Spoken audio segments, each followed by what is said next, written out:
Hello student, आप सब कैसे हैं। आई होप आप सब अच्छे होंगे और अपने एग्ज़ाम की प्रिपरेशन भी अच्छे से कर रहे होंगे। आज हम आपातकालीन शक्तियों के बारे में पढ़ेंगे। आपातकालीन शक्तियां संविधान में इसलिए जोड़ी गई थी कि देश की संप्रभुता, एकता, अखंडता, लोकतांत्रिकता, राजनीतिक व्यवस्था तथा संविधान सुरक्षित रह सके। आपातकालीन स्थितियों में केंद्र सरकार शक्तिशाली हो जाती है और सभी राज्य केंद्र सरकार के पूर्व नियंत्रित में आ जाते हैं। यह देश के संघात्मक ढांचे को एकात्मक ढांचे में परिवर्तित कर देते हैं। तो चलिए इनके बारे में पढ़ते हैं। राष्ट्रपति की आपातकालीन शक्तियां भाग 18 में है। आर्टिकल 352 टू आर्टिकल 360 ये कौन से संविधान से ली गई हैं? जर्मनी के वीमर संविधान से। नेक्स्ट हम पढ़ते हैं, प्रेसिडेंट को अब तक 3 प्रकार की आपातकालीन शक्तियां प्राप्त हैं। फर्स्ट है हमारी अकॉर्डिंग टू आर्टिकल 352 राष्ट्रीय आपात। सेकंड है अकॉर्डिंग टू आर्टिकल 356 राष्ट्रपति शासन। थर्ड है आर्टिकल 360 वित्तीय आपात। अब तक प्रेसिडेंट को 3 प्रकार की आपातकालीन शक्तियां प्राप्त है। फर्स्ट आर्टिकल 352 राष्ट्रीय आपात, सेकंड आर्टिकल 356 राष्ट्रपति शासन, थर्ड आर्टिकल 360 वित्तीय आपात। अब हम पढ़ते हैं राष्ट्रीय आपात। अकॉर्डिंग टू आर्टिकल 352 यदि युद्ध, बाह्य आक्रमण या सशस्त्र विद्रोह के कारण संपूर्ण भारत या उसके किसी हिस्से की सुरक्षा खतरे में है तो प्रेसिडेंट राष्ट्रीय आपात की घोषणा कर सकता है। अकॉर्डिंग टू आर्टिकल 352 यदि युद्ध, बाह्य आक्रमण या सशस्त्र विद्रोह के कारण संपूर्ण भारत या उसके किसी हिस्से की सुरक्षा खतरे में है तो प्रेसिडेंट राष्ट्रीय आपात की घोषणा कर सकता है। स्टूडेंट्स, यहाँ पे एक चीज़ और ध्यान रखनी है कि अकॉर्डिंग टू आर्टिकल 358 आर्टिकल 19 स्वतः निलंबित हो जाता है। स्वतः निलंबित हो जाता है कब? जब राष्ट्रीय आपात युद्ध या बाह्य आक्रमण के कारण लगा हो। युद्ध या बाह्य आक्रमण के कारण लगा हो, न कि सशस्त्र विद्रोह के कारण। आपको यहाँ पे क्या ध्यान रखना है कि आर्टिकल 358 के अनुसार राष्ट्रीय आपात लगते ही आर्टिकल 19 स्वतः निलंबित हो जाता है। बट इसके लिए क्या कंडीशन है कि राष्ट्रीय आपात युद्ध या बाह्य आक्रमण के कारण लगा हो, न कि सशस्त्र विद्रोह के कारण। 44वें संविधान संशोधन के द्वारा आर्टिकल 352 में 2 बदलाव किए गए। 44वें संविधान संशोधन के द्वारा आर्टिकल 352 में 2 बदलाव किए गए। फर्स्ट, आंतरिक अशांति की जगह सशस्त्र विद्रोह शब्द डाला गया। पहले आंतरिक अशांति वर्ड था, उसकी जगह 44वें संविधान संशोधन के द्वारा 1978 में सशस्त्र विद्रोह शब्द डाला गया। सेकंड, राष्ट्रीय आपात की घोषणा के लिए मंत्रिमंडल की लिखित सलाह जरूरी है। जब भी राष्ट्रीय आपात की घोषणा होगी उसके लिए मंत्रिमंडल की लिखित सलाह जरूरी है। राष्ट्रीय आपात की घोषणा को संपूर्ण भारत या किसी हिस्से में लागू किया जा सकता है यदि आपात की घोषणा का संसद के दोनों सदन अलग अलग 30 दिन के भीतर विशेष बहुमत से अनुमोदन कर देते हैं तो यह घोषणा 6 माह के लिए विस्तारित हो जाती है। इसी प्रक्रिया से इसे बार बार आगे बढ़ाया जा सकता है। यहाँ पे स्टूडेंट्स, राष्ट्रीय आपात में आपको ये चीज़ बहुत इंपॉर्टेंट है, ध्यान रखनी है कि यदि आपात की घोषणा का संसद के दोनों सदन अलग अलग 30 दिन विशेष बहुमत से अनुमोदन कर देते हैं, यानी 30 दिन के भीतर विशेष बहुमत से अनुमोदन कर देते हैं तो यह घोषणा 6 माह के लिए विस्तारित हो जाती है। इसी प्रक्रिया से इसे बार बार आगे बढ़ाया जा सकता है। नेक्स्ट हम पढ़ते हैं राष्ट्रीय आपात की घोषणा को कैसे समाप्त कर सकते हैं। फर्स्ट पॉइंट है हमारा, प्रेसिडेंट कभी भी घोषणा वापसी ले सकता है। फर्स्ट पॉइंट, प्रेसिडेंट कभी भी घोषणा वापसी ले सकता है। सेकंड पॉइंट, संसद द्वारा घोषणा का अनुमोदन न किए जाने पर। थर्ड, लोकसभा साधारण बहुमत से प्रस्ताव पारित करके घोषणा को समाप्त कर सकती है। लोकसभा साधारण बहुमत से प्रस्ताव पारित करके घोषणा को समाप्त कर सकती है। नेक्स्ट हम पढ़ते हैं, अब तक भारत में 3 बार राष्ट्रीय आपात को लगाया गया है। भारत में राष्ट्रीय आपात कितनी बार लगाया गया है? 3 बार।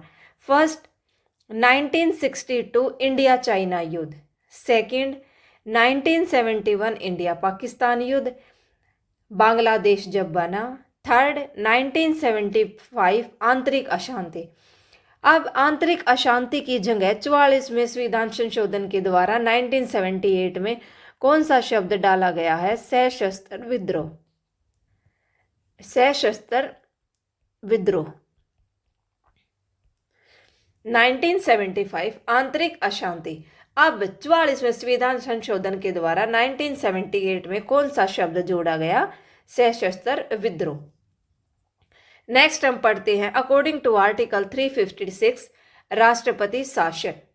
यदि राज्यपाल के प्रतिवेदन से या अन्यथा राष्ट्रपति को यह समाधान हो जाए कि किसी प्रांत का शासन संविधान के प्रावधानों के अनुसार नहीं चलाया जा सकता, तो प्रेसिडेंट उस प्रांत में संवैधानिक तंत्र के विफलता की घोषणा कर सकता है, जिसे हम राष्ट्रपति शासन कहते हैं। भारत के संविधान में राष्ट्रपति शासन का प्रयोग नहीं है, इसकी जगह कौन सा शब्द है? संवैधानिक तंत्र की विफलता। यहाँ पे स्टूडेंट एक चीज ध्यान रखनी है कि हमारे संविधान में राष्ट्रपति शासन का प्रयोग नहीं है, इसकी जगह कौन सा शब्द डाला गया है? संवैधानिक तंत्र की विफलता। यदि राष्ट्रपति शासन की घोषणा का संसद के दोनों सदन अलग अलग साधारण बहुमत से 60 दिन के भीतर अनुमोदन कर देते हैं, तो यह घोषणा 6 माह के लिए विस्तारित हो जाती है। इसी प्रकार से इसे दूसरी बार भी आगे बढ़ाया जा सकता है। यहाँ पे भी आपको स्टूडेंट्स ध्यान रखना है, हमने राष्ट्रीय आपात में पढ़ा था कि वहां पे 30 दिन के भीतर विशेष बहुमत से अनुमोदन कर देते हैं, तो इसी प्रक्रिया से इसे बार बार आगे बढ़ाया जा सकता है। और राष्ट्रपति शासन में क्या है कि संसद के दोनों सदन साधारण बहुमत से 60 दिन के भीतर अनुमोदन कर देते हैं, तो यह घोषणा 6 माह के लिए विस्तारित हो जाती है। इसी प्रकार से इसे दूसरी बार भी आगे बढ़ाया जा सकता है। लेकिन राष्ट्रपति शासन की घोषणा को 1 वर्ष से अधिक के लिए तभी बढ़ाया जा सकता है जब 2 शर्त पूरी हो। अगर राष्ट्रपति शासन की घोषणा को 1 वर्ष से अधिक के लिए कब बढ़ाया जा सकता है? जब 2 शर्त पूरी हो। फर्स्ट, राष्ट्रीय आपात लागू हो। सेकंड, इलेक्शन कमीशन यह घोषित कर दे कि उस राज्य में चुनाव नहीं करवाए जा सकते। राष्ट्रपति शासन की घोषणा को 1 वर्ष से अधिक के लिए कब बढ़ाया जाता है? जब 2 शर्त पूरी हो। फर्स्ट, राष्ट्रीय आपात लागू हो। सेकंड, इलेक्शन कमीशन यह घोषित कर दे कि उस राज्य में चुनाव नहीं करवाए जा सकते। लेकिन किसी प्रांत में राष्ट्रपति शासन की अधिकतम अवधि 3 वर्ष होगी। किसी प्रांत में राष्ट्रपति शासन की अधिकतम अवधि क्या होती है? 3 वर्ष। राष्ट्रपति शासन घोषणा की समाप्ति। फर्स्ट पॉइंट है, प्रेसिडेंट कभी भी अपनी घोषणा को वापस ले सकता है। सेकंड, संसद द्वारा अनुमोदन न किए जाने पर। थर्ड, शर्तें पूरी न होने पर। हमने पहले पढ़ा 2 शर्त, वो कौन कौन सी थी? राष्ट्रीय आपात की घोषणा लागू हो। सेकंड, इलेक्शन कमीशन यह घोषित कर दे कि उस राज्य में चुनाव नहीं करवाए जा सकते। फोर्थ, न्यायालय भी राष्ट्रपति शासन को रद्द कर सकता है। नेक्स्ट हम पढ़ते हैं आर्टिकल 360 वित्तीय आपात। यदि प्रेसिडेंट को यह समाधान हो जाए कि भारत की वित्तीय साख, वित्तीय स्थायित्व खतरे में है, तो प्रेसिडेंट वित्तीय आपात की घोषणा कर सकता है। अगर प्रेसिडेंट को समाधान हो जाए कि भारत की जो वित्तीय साख है और वित्तीय स्थायित्व खतरे में है, तो प्रेसिडेंट किसकी घोषणा कर सकता है? वित्तीय आपात की।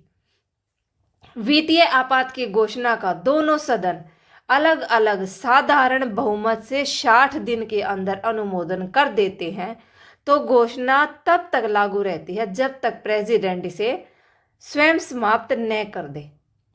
वित्तीय आपात में अगर दोनों सदन अलग अलग साधारण बहुमत से 60 दिन के अंदर अनुमोदन कर देते हैं, तो घोषणा तब तक लागू रहती है जब तक प्रेसिडेंट स्वयं इसे समाप्त न कर दे।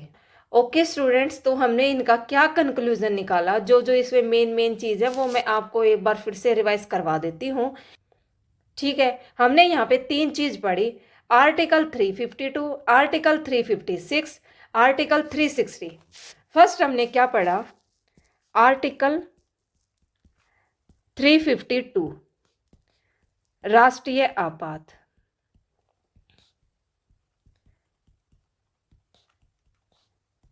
तीस दिन और बहुमत क्या थी, विशेष बहुमत से, विशेष बहुमत से अनुमोदन कर देते हैं, तो इस प्रक्रिया को बार बार आगे बढ़ाया जा सकता है।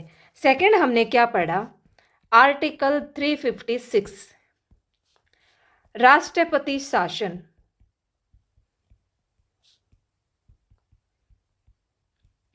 इसमें क्या था, 60 दिन और बहुमत क्या थी, साधारण बहुमत से, साधारण बहुमत से अनुमोदन कर देते हैं, तो इस प्रक्रिया को भी बढ़ाया जा सकता है। थर्ड हमने क्या पढ़ा, आर्टिकल 360 वित्तीय आपात। 60 दिन साधारण बहुमत से अनुमोदन कर देते हैं। ओके स्टूडेंट्स, तो ये था इसका कंक्लूजन। ये 3 चीज यहाँ पे बहुत इंपॉर्टेंट है। आर्टिकल 352 राष्ट्रीय आपात, 30 दिन और विशेष बहुमत से अनुमोदन कर देते हैं, तो इस प्रक्रिया को भी बार बार आगे बढ़ाया जा सकता है। सेकंड आर्टिकल 356 राष्ट्रपति शासन, 60 दिन और बहुमत क्या होनी चाहिए, साधारण बहुमत से, तो इस प्रक्रिया को भी दूसरी बार आगे बढ़ाया जा सकता है। थर्ड है आर्टिकल 360 वित्तीय आपात, 60 दिन और साधारण बहुमत से अनुमोदन कर देते हैं।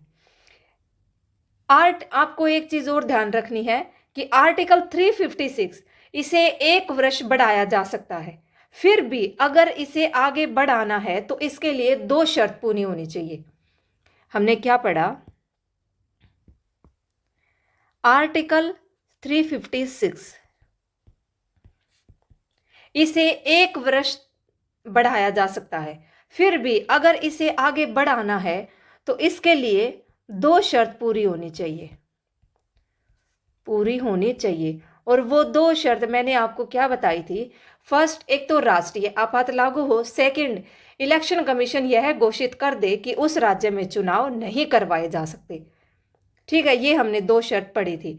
फिर भी इसे मैक्सिमम 3 वर्ष तक ही बढ़ाया जा सकता है। ओके स्टूडेंट्स, तो आई होप आपको ये बहुत अच्छे से याद हो गए होंगे, और 1-2 बार ये वीडियो भी देखोगे तो आपको ये आसानी से याद हो जाएगी। अब हम पढ़ते हैं कुछ इंपॉर्टेंट क्वेश्चन। फर्स्ट क्वेश्चन है हमारा, राष्ट्रीय आपातकाल किस अनुच्छेद के तहत लागू होता है, आर्टिकल 352। सेकंड क्वेश्चन है हमारा, भारत में पहला राष्ट्रीय आपातकाल कब लगाया गया था, 1962 चाइना युद्ध। और सेकंड कब लगाया गया था, 1971 जब बांग्लादेश बना। एंड थर्ड 1975 आंतरिक अशांति। लेकिन 44वें संविधान संशोधन के द्वारा 1978 में आंतरिक अशांति की जगह कौन सा शब्द डाला गया, सशस्त्र विद्रोह। नेक्स्ट क्वेश्चन हम पढ़ते हैं, राष्ट्रपति शासन किस अनुच्छेद के तहत लगाया जाता है, आर्टिकल 356। नेक्स्ट क्वेश्चन है हमारा, भारतीय संविधान में कुल कितने प्रकार के आपातकाल हैं, 3 प्रकार के। नेक्स्ट क्वेश्चन है, वित्तीय आपातकाल किस अनुच्छेद के तहत लागू होता है, अनुच्छेद 360।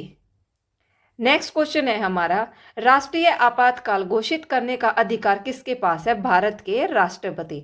नेक्स्ट क्वेश्चन है हमारा, राष्ट्रीय आपातकाल किन आधारों पर लगाया जाता है, युद्ध, बाहरी आक्रमण या सशस्त्र विद्रोह। सशस्त्र विद्रोह ये 44वें संविधान संशोधन के द्वारा 1978 में तो इसमें बदलाव किया गया था। इसकी जगह पहले कौन सा शब्द था, आंतरिक अशांति। लेकिन 44वें संविधान संशोधन के द्वारा इसकी जगह कौन सा शब्द आया, सशस्त्र विद्रोह। नेक्स्ट क्वेश्चन है हमारा, कौन सा आपातकाल अनुच्छेद 19 के मौलिक अधिकारों को निलंबित करता है? केवल राष्ट्रीय आपातकाल। बट राष्ट्रीय आपात जो है वो दो कारणों से लगा हो, युद्ध या बाह्य आक्रमण। नेक्स्ट क्वेश्चन है, बिना संसद की मंजूरी के राष्ट्रपति शासन कितने समय तक चलता है? 2 महीने तक। नेक्स्ट क्वेश्चन है हमारा, भारत में अब तक कितनी बार वित्तीय आपातकाल लगाया गया है? एक भी बार नहीं। नेक्स्ट क्वेश्चन है, राष्ट्रीय आपातकाल की मंजूरी के लिए संसद में कैसी बहुमत चाहिए? विशेष बहुमत। नेक्स्ट क्वेश्चन है हमारा, आपातकाल की घोषणा की समीक्षा कौन करता है? संसद। नेक्स्ट क्वेश्चन है हमारा, भारत में आपातकाल संबंधी प्रावधान किस भाग में दिए गए हैं? भाग 18 में। नेक्स्ट क्वेश्चन है, राष्ट्रीय आपातकाल अधिकतम कितने समय तक चल सकता है? अनिश्चित। नेक्स्ट क्वेश्चन है, आपातकाल लागू होने पर लोकसभा का कार्यकाल कितने समय तक बढ़ाया जा सकता है? एक वर्ष करके। नेक्स्ट क्वेश्चन है, कौन सा संशोधन आंतरिक अशांति को हटाकर सशस्त्र विद्रोह शब्द डाला गया?